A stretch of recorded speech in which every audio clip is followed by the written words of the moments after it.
dicermati ya, mana perilaku kita yang ikut alur ini. Jadi kita melegalkan kebencian kita, melegalkan kekerasan, bulian yang kita lakukan dengan alasan itu sah. Karena yang memulai bukan saya, dia duluan. Kita kan punya harga diri, kita kan punya status. Masa dia lecehkan begitu saja? Itu legitimasi kebencian. Oke. Terus,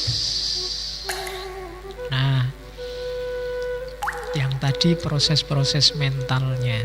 Sekarang kita baru masuk ke filsafatnya. Ya, ada beberapa filosof yang ngomong tentang kebencian.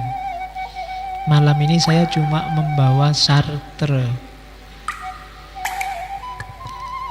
Yang dulu pernah ikut ngaji Sartre pasti ingat bagian ini. Istilah lainnya fenomenologi kebencian. Sartre dikenal sebagai filosof eksistensialis. Fenomenolog sebelum Sartre, Heidegger atau Husserl, itu tidak pernah nyinggung ini. Kalau bagi Heidegger atau Husserl, ya kita hidup bersama itu sifatnya faktisitas. Kita ya sudah faktanya hidup bareng, ya gimana lagi. Tidak pernah membahas modus hidup bersamanya. Nah, kalau di Sartre dia lebih jauh ngomong bahwa keberadaan kita yang bersama orang lain itu bermasalah ketika kita sadar kehadiran orang lain. Yuk, mikirnya agak pelan-pelan. Ya. Ketika kita sadar ada orang lain, kehadiran orang lain ini bagi kita adalah ancaman, katanya Sartre. Ancaman pada apa? Ancaman pada eksistensi kita, subjektivitas kita, keberadaan kita, dan sekaligus kebebasan kita. Misalnya, tak kasih contoh. Kamu di kamarmu sendirian, nyetel lagu dangdut keras-keras, terus kamu joget-joget. Tiba-tiba temenmu datang, cerek masuk. Apa yang kamu lakukan? Ada temen, musiknya cepet-cepet kamu matiin. Yang tadinya dangdut kamu ganti musik jazz, apa musik blues, apa musik rock. Kayaknya yang tadi joget-joget kamu sekarang baca buku. Ada temen. Oh, itu kan dahsyat sekali kan, orang lain itu bikin kamu tidak bebas. Janjinya kamu pengen joget dangdut, akhirnya nggak jadi. Akhirnya malah jadi baca buku biar tetap dianggap anak baik. Ya kan? Orang lain ini tadi waktu kamu sendirian, kamu jadi subjek, mandiri, bebas. Tapi begitu ada orang lain, sekarang posisimu ganti, tidak lagi subjek, kamu jadi objek di balik tatapan mata orang lain. Begitu dilihat, waduh, orang lain kan kamu, begitu dilihat orang kan kamu jadinya, waduh, jangan-jangan ada yang salah nih dalam diriku. Harusnya aku ngapain ya, kan gitu. Dulu waktu ngajinya cowok-cowok mungkin pakai bajunya sakarepmu dhewe, nyari baju jelek, kaos oblong juga ndak apa-apa, santai aja. Begitu banyak putrinya, kamu kan berubah sekarang. Iya, rada dandan saiki, pakai minyak wangi dikit-dikit ndak apa-apa. Nah, itu kan orang lain mengancam jati dirimu, artinya kehadiran orang lain membuatmu dari subjek sekarang jadi objek. Kamu ndak bisa bebas lagi sekarang. Kamu disetir oleh subjek. Posisimu nggak lebih kayak barang, katanya Sartre. Dari bebas, kamu sekarang jadi terikat, ndak bebas wis. Kalau di kamar kamu nggak pakai baju, cuma sarungan aja, kadang-kadang pakai celana pendek, udelnya kelihatan, santai aja. Nggak mandi 3 hari, bau juga nggak masalah. Tapi begitu ada orang, kamu nggak bebas begitu kan? Kamu harus, wah ini harus mandi sama temen nih. Pakai baju ya ditutup dikit, kasihan dia. Melihat sosokku yang kayak gini, jangan-jangan dia tersiksa. Jadi kamu sudah mulai jadi objek dari tatapan matanya dia. Makanya istilahnya look of hatred. Jadi pandangan kebencian. Kenapa pandangan kebencian? Gara-gara pandangan itu kamu jadi gak bebas. Yang paling kamu benci, akhirnya kamu dari subjek jadi objek sekarang. Dari manusia yang bebas jadi terikat. Kamu tadi janjane kamu tidak terkontaminasi kebencian macam-macam. Gara-gara ada orang lain itu loh. Sekarang ada model benci, ada model sayang. Makanya ada gium sangat terkenal dari Sartre, orang lain adalah neraka. Ya kan, sumpek aku kalau ada orang lain itu. Bu, aku sendiri bebas. Ada orang lain ngomong aja diatur sekarang. Padahal kalau nggak ada kan iso bebas. Kalau nggak ada orang lain, kamu surfing macam-macam di internet bebas. Begitu ada orang lain, aduh. Dari situs-situs itu sekarang ganti situs Al-Quran dan terjemahnya. Karena ada orang lain yang lihat. Oke, jadi kurang ajar orang lain itu kan gitu akhirnya. Look of hatred. Gara-gara dilihat orang lain. Dari subjek, sekarang aku jadi objek. Nah, kelanjutannya terus bagaimana? Satu-satunya jalan biar aku ndak jadi objek, ayo bertarung. Subjek dengan subjek. Nah, kalau aku jadi objekmu, sebaliknya juga sekarang kamu juga bagi objekku. Gitu loh. Temenmu yang datang jadi, dia juga sekarang objekkanlah. Saling mengobjekkan. Jadi pertemuan antar manusia itu pertemuan pertarungan untuk siapa yang jadi objeknya siapa. Saling mengancam, siapa lebih kuat. Jadi pertempuran saling mengobjekkan. Daripada aku yang jadi objek, sekarang tak balik. Kamu aja yang jadi objek. Sekarang kamu tak atur gimana caranya biar kamu yang manut sesuai perspektifku. Temenmu datang lihat kamu tadi joget-joget, sekarang kamu gak jadi joget, kurang ajar. Sekarang gantian, kamu yang jadi objek. Kalau ke kamarku sandalnya dilepas. Kalau sekarang kan jadi dia gak bebas sudah. Kalau ke kamarku tunggu di sana di ruang tamu, jangan masuk dulu. Itu kan pokoknya itu kan pertarungan saling mengobjekkan. Temenmu tadi maunya bebas pakai sandal, gak bisa bebas sekarang. Kamu yang mengobjekkan dia sekarang. Jadi hidup ini katanya Sartre pertarungan saling mengobjekkan. Ngaji ini siapa subjek siapa objek. Itu pertarungan sebenarnya, cuma kamu tidak sadar. Siapa yang bebas, siapa yang terikat, siapa yang masing-masing orang mengekspresikan perjuangannya sendiri-sendiri. Meskipun kamu tidak sadar. Dosen sama mahasiswa itu juga pertempuran saling mengobjekkan. Pemerintah sama rakyat itu juga pertarungan saling mengobjekkan. Siapa yang harus manut siapa? DPR sama pemerintah, KPK sama DPR itu saling mengobjekkan. Selalu begitu. Itulah fenomenologi kebencian. Itulah fenomenanya. Kenapa kebencian itu jadi modus dalam kehidupan? Karena ternyata setiap orang itu ancaman bagi eksistensi orang yang lain. Jadi lebih mudah membenci daripada mencintai. Kalau saling mencintai itu bisa nggak Pak? Bisa, tapi itu modus. Cinta itu modus lagi-lagi apa? Untuk saling mengobjekkan. Modus untuk siapa yang menang, siapa yang ngatur, siapa jadi objeknya siapa. Gitu loh. Gara-gara punya pacar, akhirnya kamu hidupnya ada di mata pacarmu. Kamu diobjekkan oleh pacarmu. Entah cara berpakaian, entah menghabiskan waktu malam mingguan, entah, itu kan saling mengobjekkan. Katanya kamu cinta, disuruh cukur aja ndak mau. Oh ya deh aku tak cukur. Loh, itu kan saling mengobjekkan. Ya kan? Katanya sayang, masa jemput gitu aja nggak mau. Ya wis tak jemput. Itu kan pertarungan saling mengobjekkan. Katanya cinta, diapeli aja ndak mau, nolak terus, diajak jalan-jalan kok ndak mau.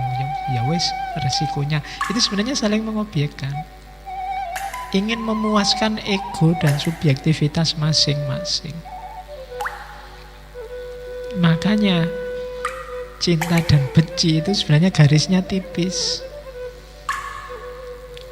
Orang yang bisa membenci itu hanya orang yang mungkin mencintai. Ya kan?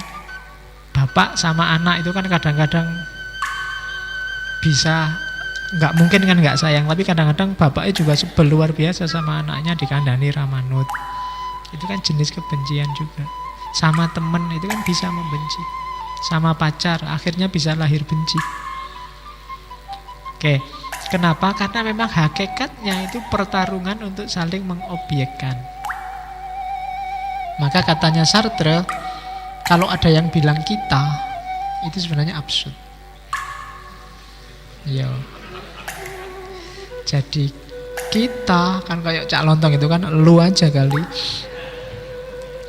Bukan kita. Kita itu baru laku kalau ada pihak ketiga. Ada aku, ada kamu. Tadi kan saling mengobjekkan. Kita ini baru jalan kalau ada dia. Nah, kita bergabung kerjasama untuk mengobjekkan dia. Kita itu jalan kalau ada musuh bersama namanya dia. Kalau enggak, kalau hanya berdua, itu ceritanya bukan lagi kita. Sebenarnya kita saling menaklukkan, aku dan kamu. Jadi aku dan kamu tidak selalu menghasilkan kita. Ada kita atau kami itu kalau ada pihak ketiga.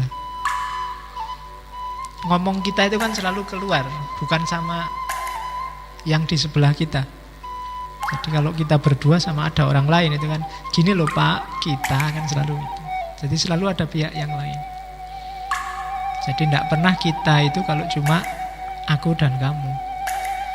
Harus ada dia, baru ada kita. Dan kita itu absurd. Karena apa? Karena ikatan kita itu terbatasi oleh orang ketiga ini. Kalau orang ketiganya tidak ada, akhirnya yang ada hanya aku dan kamu, dan kita bertarung lagi saling mengobjekkan. Kalau contohnya Sartre, kayak relasi juragan sama buruh sama pemerintah. Ketika pemerintah belum hadir, ya pertarungan hebat antara majikan sama buruh. Saling mengobjekkan siapa yang menang. Kapitalisme apa sosialisme. Tapi begitu pemerintah hadir, majikan sama buruh kerjasama ini. Dalam rangka apa? Melawan pemerintah. Biar nggak diatur macam-macam sehingga perusahaannya nggak bubar. Nah, begitu pemerintah sudah takluk, ini tarung lagi majikan sama buruh. Itu kalau di contohnya Sartre. Jadi kita itu absurd. Jangan percaya dengan kita. Iya, lu aja kali. Bukan kita. Jadi termasuk cinta. Cinta itu akan kuat kalau ada musuh bersama. Berdua. Kalau tidak ada musuh biasanya gegeran dewe. Karena yang ada aku dan kamu. Kalau ada kita jatuh cinta, ini loh ada orang ketiga yang ganggu, yang sama-sama gak disukai, itu biasanya tambah kuat. Bapaknya tidak setuju, itu biasanya lebih kuat ikatannya. Mari kita lawan bersama, itu bapaknya lebih kuat. Tapi dibiarin aja, gegeran dewe mesti. Kayak cerita Romeo and Juliet itu menurut saya keliru kalau ditentang oleh bapaknya. Kalau bapaknya gak setuju, biarin aja, nanti mesti gegeran dewe. Kayak anak sekarang kan gitu, pacaran ben-benan nanti lah gegeran dewe. Seandainya nikah kan nanti ya mesti gegeran dewe, ngurusi anak gegeran, nyari kerjaan gegeran, nyari itu gegeran. Itu hubungan aku dan kamu. Makanya sekarang artis-artis itu kan gampang cerai, karena aku dan kamu saling mengobjekkan. Begitu yang satu merasa tidak bisa menaklukkan, atau yang satu merasa tidak cocok, ya terus cerai. Alasan cerai kan simpel, tidak cocok lagi. Iya kan? Itu kenapa? Itu pertarungan untuk saling mengobjekkannya tidak sukses. Masing-masing ingin menang. Oke, jadi itu Sartre. Ternyata kita itu absurd. Kita baru berfungsi kalau ada musuh bersama. Kemarin itu ada yang demo bareng-bareng ke Jakarta itu. Kenapa bisa kompak? Ada musuh bersamanya. Sekarang musuh bersamanya hilang. Tidak ada kita lagi. Ada yang diriin partai. Sekarang mulai gegeran. Terus tidak setuju. Bukan saya yang bikin partai itu, saya grup sana. Ini ada yang bela konglomerat. Itu tidak cocok. Belum gegeran dewe. Kenapa? Musuh bersamanya sudah hilang. Kitanya tidak ada lagi sudah. Yang ada aku dan kamu sekarang. Nah, itu fenomenologi kebencian. Jadi Sartre ini kayak Thomas Hobbes yang bilang bahwa fitrahnya manusia itu negatif. Manusia itu selalu ingin memangsa yang lain. Jadi kalau dibiarin tanpa aturan, ya hasilnya mesti kacau.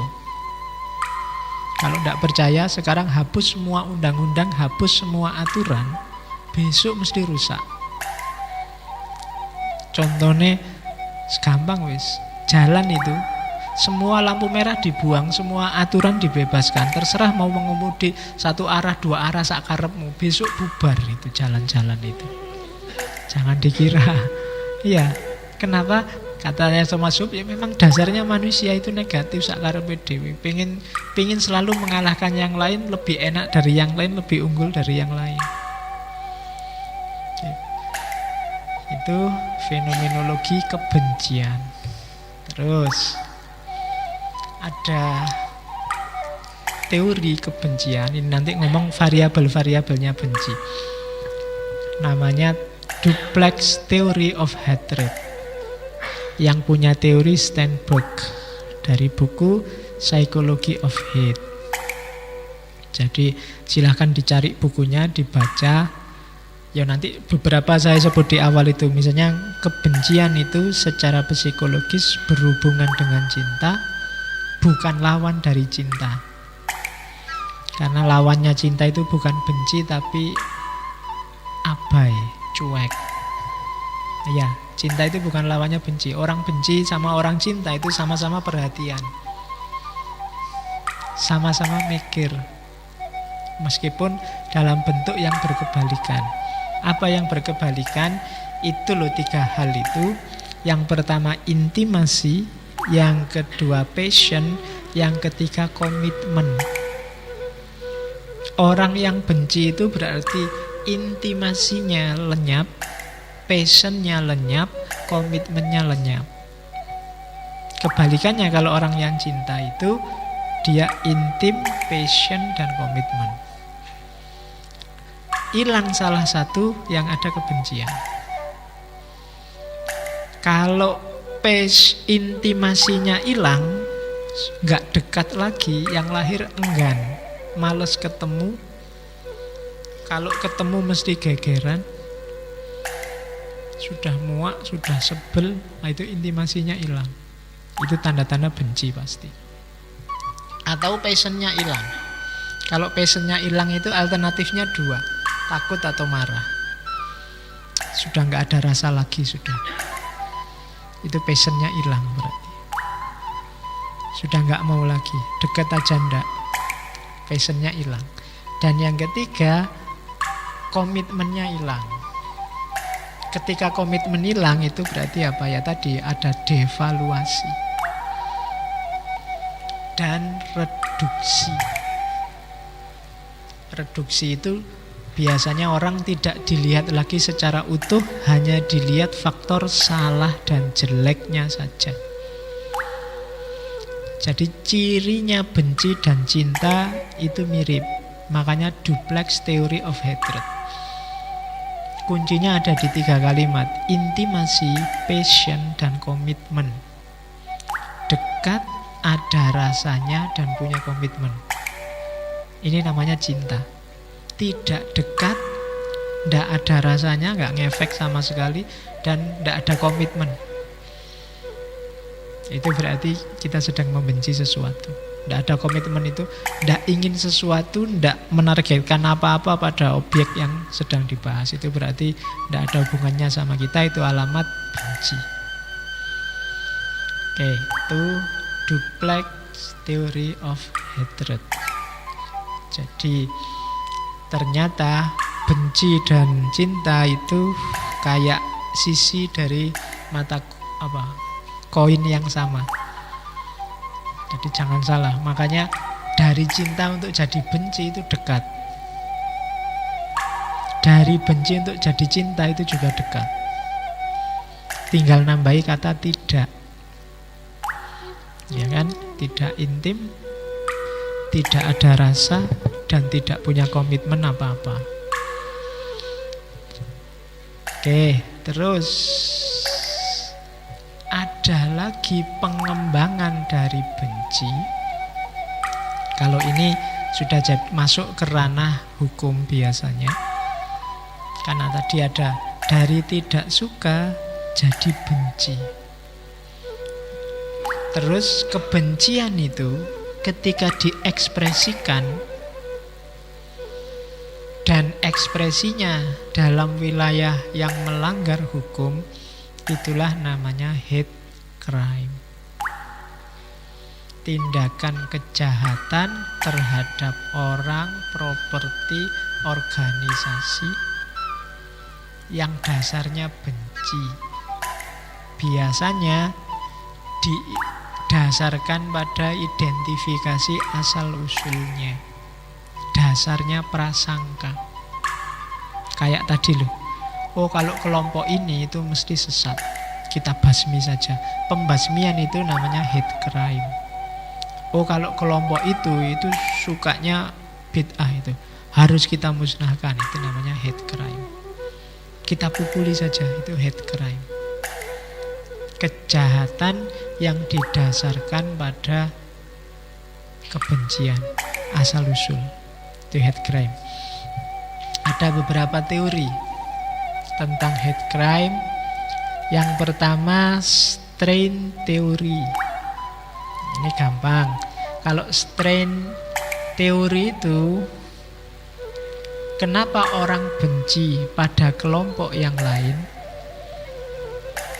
Itu karena orang merasa terancam stabilitas sosial, ekonomi, politiknya.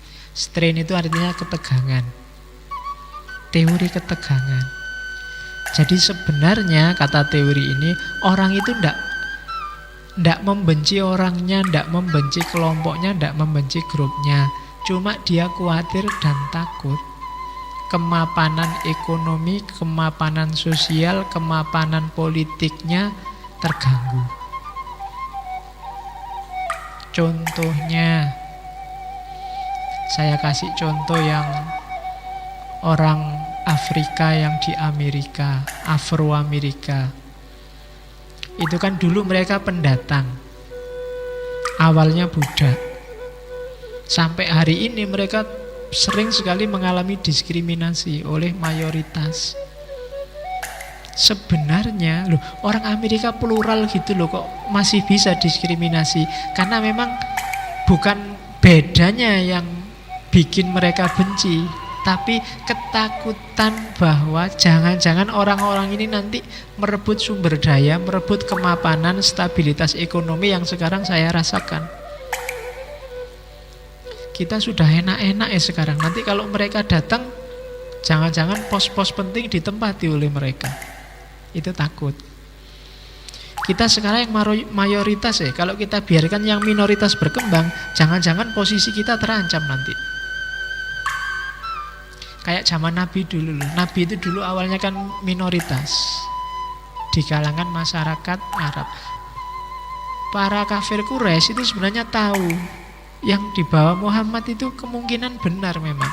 Cuma kalau tak terima minoritas Muhammad dan para sahabatnya, jangan-jangan kemapanan ekonomi kita, kemapanan politik sosial kita terusi oleh kehadiran Muhammad. Kita nanti nggak jadi pionir lagi, nggak jadi orang besar lagi, nggak jadi tokoh lagi. Itu namanya strain teori, teori ketegangan. Takut kalau yang minoritas ini mengganggu stabilitas yang mayoritas. Ya contohnya banyak, kalian bisa ngambil contoh macam-macam. Namanya strain teori. Jadi kekhawatiran minoritas, kekhawatiran mayoritas kalau yang minoritas mengganggu stabilitas, kemapanan mereka. Itu namanya strain teori. Contohnya banyak hari ini, tinggal kamu ganti variabel-variabelnya. Oke, terus teori kedua. Yang kedua namanya teori doing difference. Teori doing difference ini nggak melihat kepentingan lagi, tapi melihat perbedaan. Jadi kalau tadi yang dianggap mengancam itu kan urusan kepentingan ekonomi sosial. Kalau di yang kedua ini urusan identitas. Biasanya dalam sebuah masyarakat itu ada namanya in-group. In-group itu grup kita, identitas kita. Misalnya sepowes, yang NU atau yang Muhammadiyah itu kan punya in-group sendiri ya, yang kelompok NU atau yang kelompok Muhammadiyah. Biasanya punya ciri-ciri sendiri. Nah, doing different ini mereka akan takut kalau ada inovasi baru yang berbeda dengan identitas yang lama. Pokoknya ya, kita kan grupnya, contoh paling gampang ya, misalnya teman-teman NU, cirinya tahlil, kunut. Yang Muhammadiyah cirinya apa ya, susah aku boleh. Pokoknya itulah, itu ciri-ciri in group. Nah ini mereka merasa kalau ada minoritas baru yang menawarkan ciri yang berbeda, yang merusak identitas in-group tadi, dari situ lahir kebencian. Apa yang dibenci? Rusaknya identitas in-group tadi. Jadi dianggap mengancam, harus dijauhi. Mereka itu sesat. Kenapa sesat? Tidak sama dengan ciri-ciri kita. Ciri-ciri kita itu kan ini bla bla bla bla. Karena mereka tidak sama dengan kita, maka mereka sesat. Harus dibenci, dijauhi, syukur-syukur dimusnahkan. Itu in group. Teori namanya doing difference. Lihat perbedaannya. Jadi ada teori strain, teori ketegangan, ada teori doing different. Siapa ngerti ada yang mau bikin tesis apa skripsi apa disertasi tentang kasus-kasus mayoritas, minoritas, dan kebencian. Oke. Terus ini namanya piramida kebencian. Ayo kita cermati ya, yang kita benci apa, jangan dibiarkan hidup. Kalau dibiarkan hidup akan semakin ke puncak. Piramida kebencian itu biasanya yang pertama diawali prejudice attitude. Prejudice attitude itu perilaku yang sebenarnya masih dalam persepsi.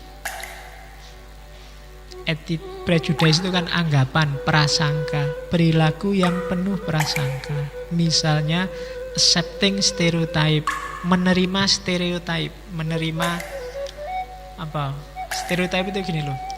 Kalau orang Jawa Timur mesti ndeso-ndeso. Kalau orang Madura itu mesti kayak gini, itu stereotype. Kalau orang Sunda itu biasanya begini, itu stereotype. Itu ciri-ciri prejudice attitude. Orang yang percaya dengan stereotip itu biasanya level paling awal dari nanti melahirkan kebencian. Adalah makanya jangan nikah sama orang Sunda, makanya jangan kawin sama orang Madura. Itu stereotip. Ini bibit-bibit kebencian. Terus ada lagi not challenging, belittling joke. Kadang-kadang cuma guyon, tapi guyonnya merendahkan, rasis. Not challenging itu tidak bantah. Senang kalau ada guyon-guyon kayak gitu yang melecehkan etnis tertentu, ras tertentu. Itu kita suka. Ini prejudice attitude. Ada bibit-bibit kebencian di situ. Kalau dibiarkan dia akan tumbuh jadi kebencian beneran. Kan banyak itu kan kita sering menertawakan ras lain, grup lain, kelompok lain, bikin joke-joke, not challenging, belittling joke. Kalau kita merasa enjoy dengan itu, bisa menikmati yang semacam itu, hati-hati, ini bibit-bibit kebencian. Ya kamu yang sedang bikin joke bisa ketawa-ketawa, tapi yang dikenai joke itu mungkin bisa tersinggung loh, bisa sakit hati loh. Nah itu belittling joke. Atau scapegoat. Scapegoat itu mencela atau melecehkan orang karena identitasnya, identitas kelompoknya. Saya tidak suka anak itu karena apa? Dia dari Madura. Saya tidak suka anak itu, dia sekolahnya di Yaman, kelihatannya ada bibit-bibit. Itu namanya scapegoat. Itu bibit kebencian juga. Hati-hati dengan stereotip, joke-joke yang merendahkan, yang rasis, atau scapegoat. Kalau ini tidak kamu hati-hati, dia akan tumbuh jadi act of prejudice. Bener akan lahir prasangka kebencian. Name calling biasanya. Name calling itu cara manggil kita sudah merendahkan. Your name calling itu misalnya kalau orang yang tadi Afrika di Amerika kita panggil negro, wah kayak negro, itu name calling. Mereka nggak suka dipanggil itu. Jadi hati-hati dengan name calling. Panggilan jelek, sebutan jelek, kalau bahasa Arabnya lakob, wala tanabazu bil alqab, itu name calling. Dasar Madura, dasar bule, itu name calling, menunjukkan ada kebencian. Atau ridicule. Ridicule itu melecehkan. Atau social avoidance, kita menghindar. Alah, ndak kumpul teman-teman yang kayak gitu, ndak kumpul anak dari grup sana, ndak kumpul orang-orang yang dari kelompok situ. Itu namanya social avoidance, menunjukkan ada kebencian.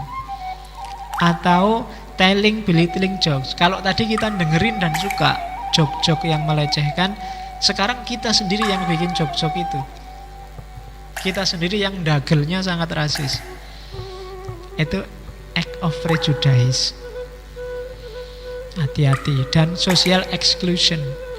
Ada tadi, kalau social avoidance itu kita yang menghindar, kalau social exclusion itu kita yang ngusir mereka. Saya mau Pak ngaji ini, tapi kalau kemasukan orang-orang kulit hitam itu saya mending tidak ngaji.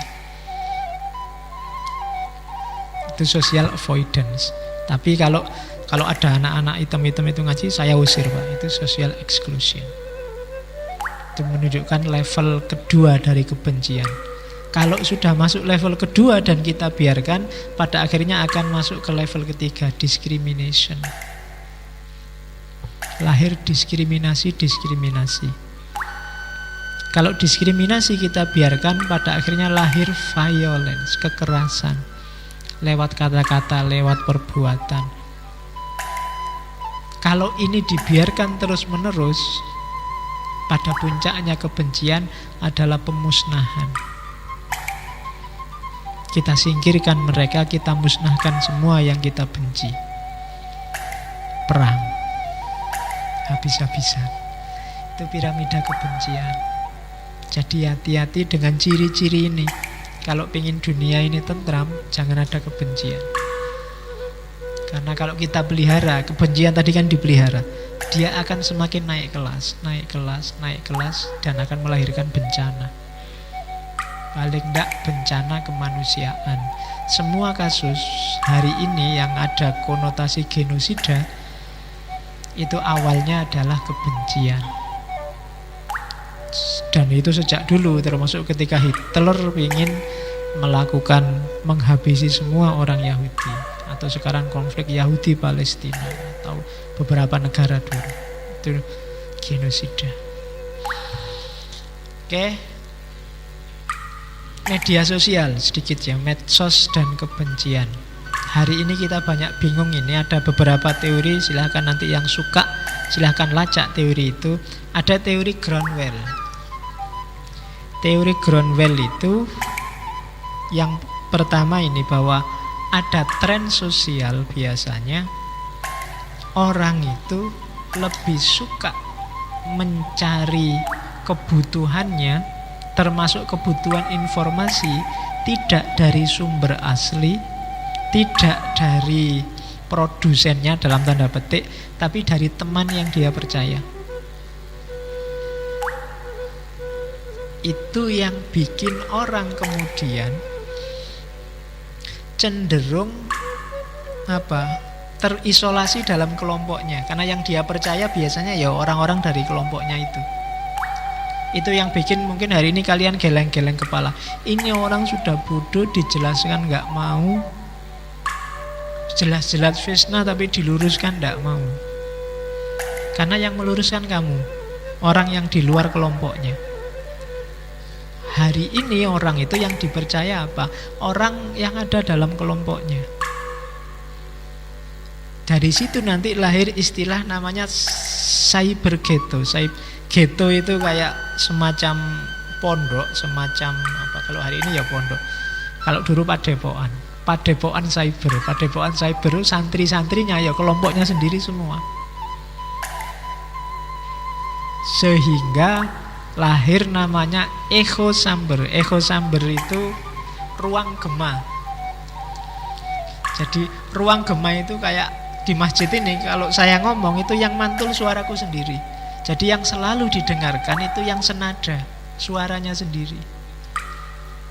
Suaranya orang lain tidak akan bisa masuk. Saling menasihati tidak mungkin, kecuali yang nasihati orang dari kelompoknya sendiri. Itu loh. Makanya ada istilah filter bubble. Dan mental semacam ini dipahami benar oleh mesin pencari di internet, di dunia maya. Itu namanya filter bubble. Akhirnya apa? Google itu sangat ngerti seleramu apa, YouTube itu sangat tahu seleramu apa.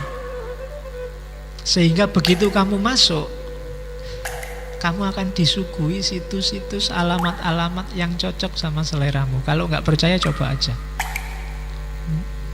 bukalah YouTube. Yang biasanya buka web apa, video apa, kamu akan ditawari sekian banyak video senada dengan yang kamu cari sebelumnya.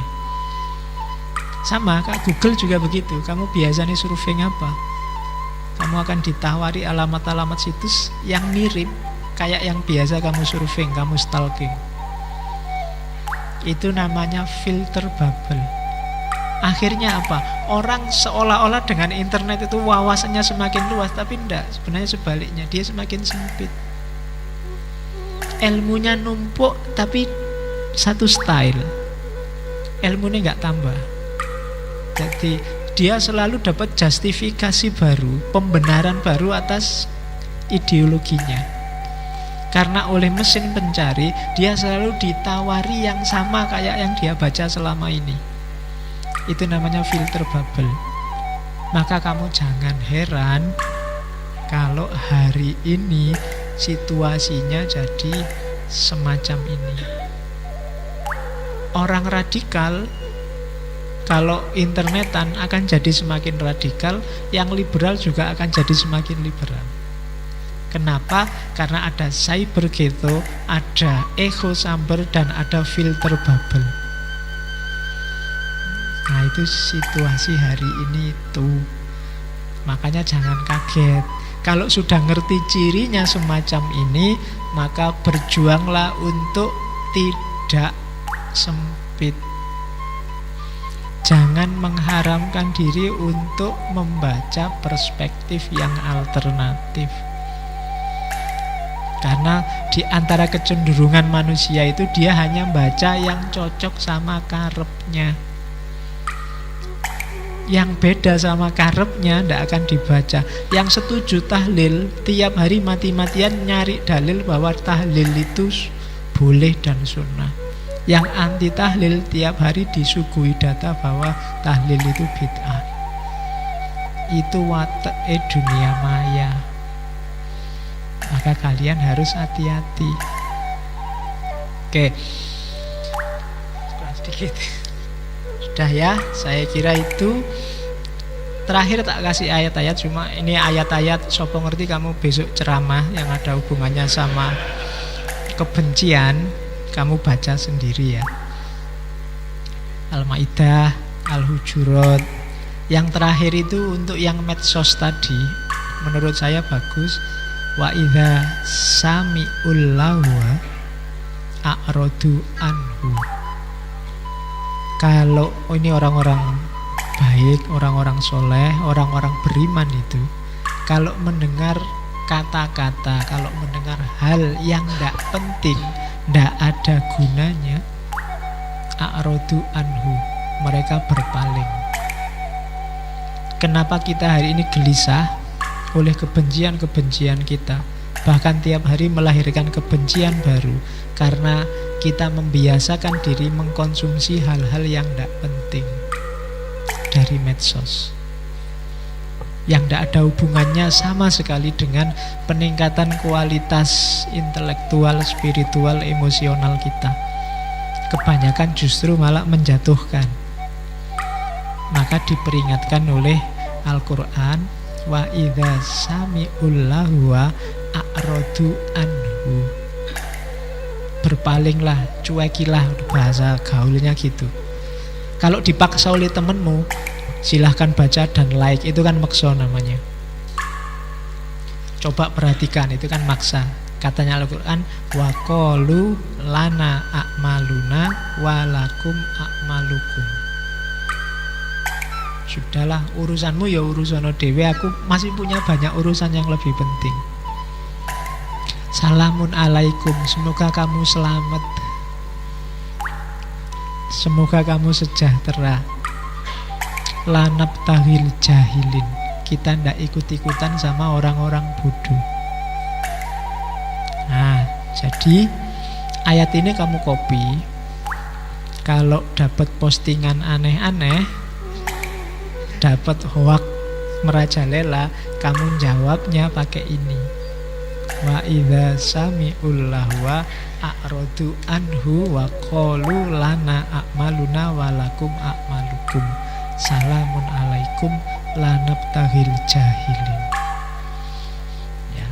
Ya paling ndak nanti entah kamu ada di grup mana, semakin banyak ini kan paling ndak kamu ngaji seayat daripada membaca hoak, bikin sumpek. Yang atas banyak, hadis juga banyak. Ini bahanmu ceramah kalau besok sawalan apa ngomong tentang kebencian, ya kan? Oke, itu Nabi sejak awal sudah memperingatkan. Kan banyak hadis yang bilang bahwa la tu'minu hatta tahabbu. Kita itu belum benar-benar beriman sampai kita saling mencintai. Jadi kalau hari ini kita gegeran, berarti kita semua imannya masih belum utuh. Hari ini kita masih saling benci, berarti iman kita belum utuh. Karena la tu'minu hatta tahabbu, kalian belum disebut beriman sampai saling mencintai. Dan sudah diramalkan oleh Nabi itu kan. Saya baca yang misalnya yang kedua, tabailaikum da'ul umami qablakum. Perlahan-lahan akan datang padamu penyakitnya umat-umat terdahulu, yaitu al-hasadu wal baghdha'u, rasa dengki dan kebencian. Lama-lama akan merajalela dan sudah diramalkan oleh Nabi dan sekarang kelihatan. sudah dabba ilaikum. Dan wal baghdha'u hiyal haliko, dan kebencian itulah nanti yang akan memutus, mencukur. Khalikotud din la khalikotus sya'ri, memutus agama, bukan memutus rambut. Oh, itu mungkin ini Nabi setengah agak guyon ya, bahwa kebencian itu akan mutus agama loh ya, bukan mutus rambut maksudnya. Diinget-inget itu katanya Nabi. Jadi besok Islam itu akan habis, akan putus gara-gara kebencian kita. Walladzi nafsu Muhammadin biyadihi la tu'minu hatta tahabbu. Demi jiwa yang Muhammad ada di tangannya, demi jiwa Muhammad yang di tangannya, kalian tidak termasuk orang-orang yang beriman sampai kalian saling mencintai. Jadi kalau masih ada kebencian sedikit saja terhadap sesama mukmin, sesama muslim, berarti kita masih belum beriman secara total. Afalau nabiukum bisyai'in idza fa'altumuhu tahabbtum. Tak kasih tips katanya Nabi, sesuatu yang kalau kalian lakukan kalian akan saling mencintai. Apa? Afsus salam bainakum. Afsus salam itu bisa verbal, bisa hal. Verbal itu ya pakai kata-kata, ya memang mengucapkan salam.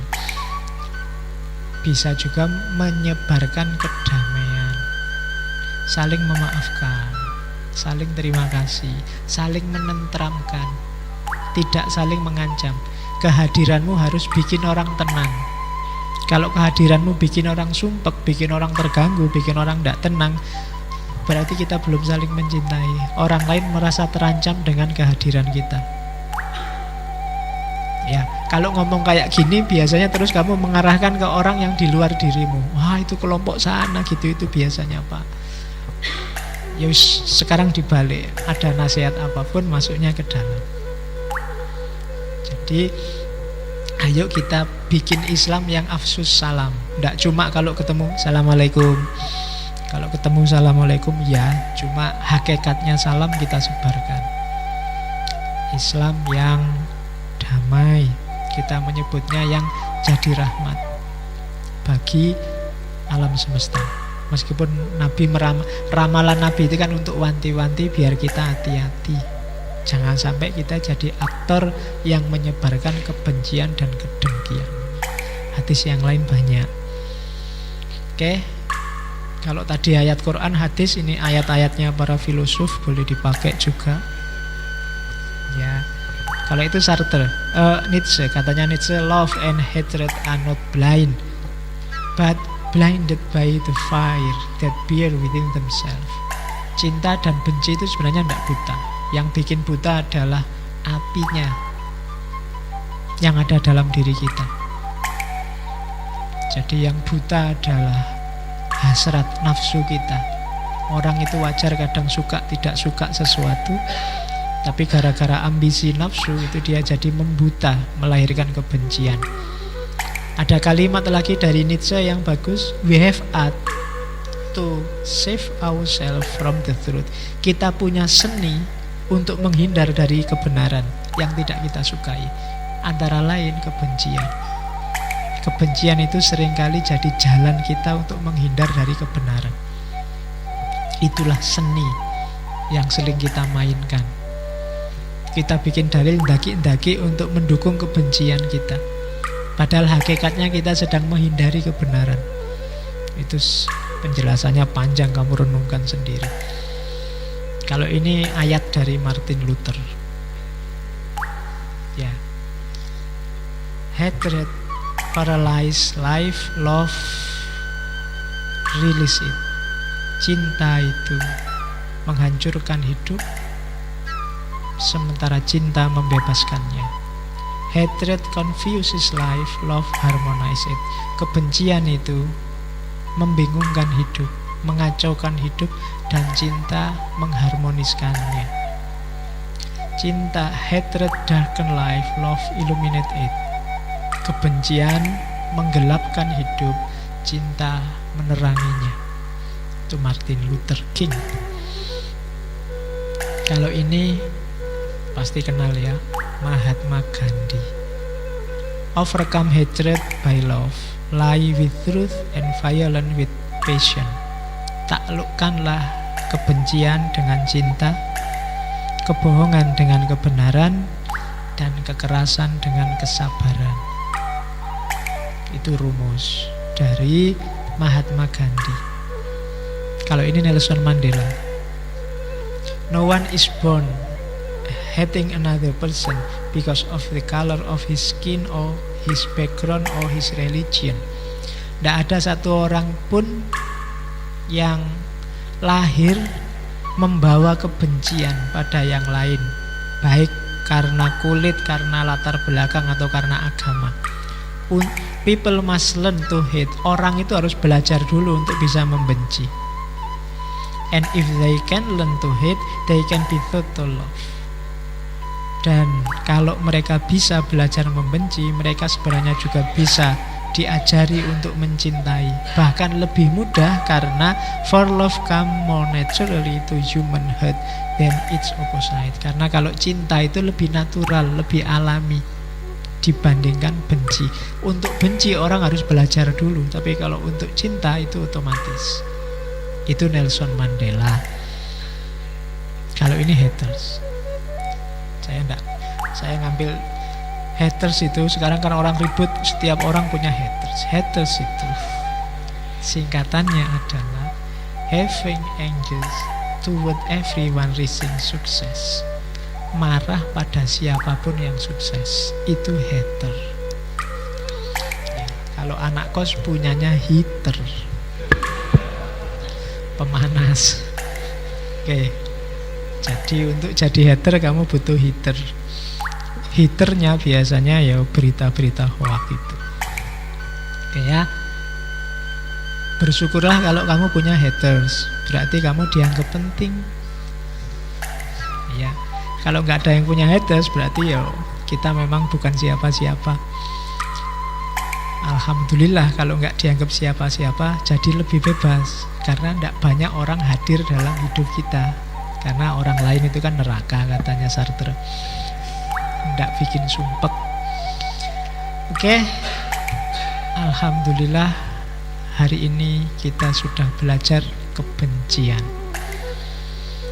Jadi dikembalikan lagi ke dirinya masing-masing. Jangan-jangan punya banyak bibit-bibit kebencian, pelan-pelan kita singkirkan. Tidak usah ambisius, saya mulai hari ini menghapus semua kebencian. Itu namanya ambisius, insya Allah tidak sukses. Pelan-pelan latihan untuk tidak membenci. Kalau terlanjur membenci ya pelan-pelan, tidak usah terlalu dalam, tidak usah dibawa kemana-mana. Lama-lama nanti hilang. Antara lain cara menghilangkan kebencian itu dengan permaafan. Dan akan kita bahas minggu depan.